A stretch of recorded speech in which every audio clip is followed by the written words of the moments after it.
जो भाव में आज गृह रेशन कार्ड काटा को नहीं आम मुलतवी प्रस्ताव देलु।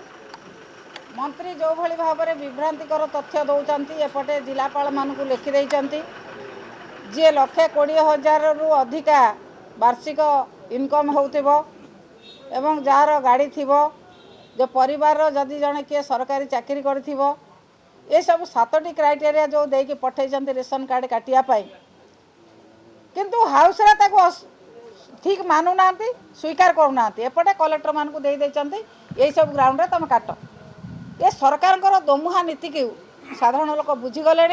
साधारण लोक जो भली भाव में आशा करथिले सरकार ठारू से न्याय पाउना। बर्तमान हजार हजार संख्यार चाउल हिताधिकारी तांकर तो रेशन कार्ड हरइबे एवं जो स्वास्थ्य कार्ड मध्य हरइबे से भविष्य में एक जन आंदोलन होबाकू जाउछि।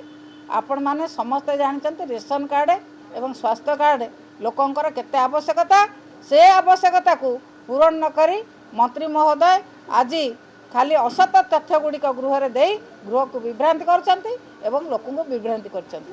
अंगनवाड़ी कथा आज विधानसभा उठला उत्तर आसी विधानसभा 75 जन शिशु एबे निखोज अछन्ति। अनेक जिल्ला रे शिशु निखोज अछन्ति एफआईआर हेछि कि पर्यंत खोजी पाउनु सेटा सरकार को अपकारता। सरकार ठीक भाव में जदि शिशु मान को न्याय दियंते एवं शिशु मान को खोजिक आनी पारंते एक कथा कहीं उत्तर दियंते से जदि से तो कहते आम सबू कथा करदेबू। शिशु जो मान निखोज अच्छा केते जन शिशु को आणिले एपर्यंत कौन गोटे शिशु को आणुना एवं तांको कर्मी माने विभिन्न जगार से कार्यक्रम विभिन्न निखोज कार्यक्रम संपृक्त अच्छी बोली से माने कर्मी माने अच्छा संपृक्त से एक्शन नहीं पारना।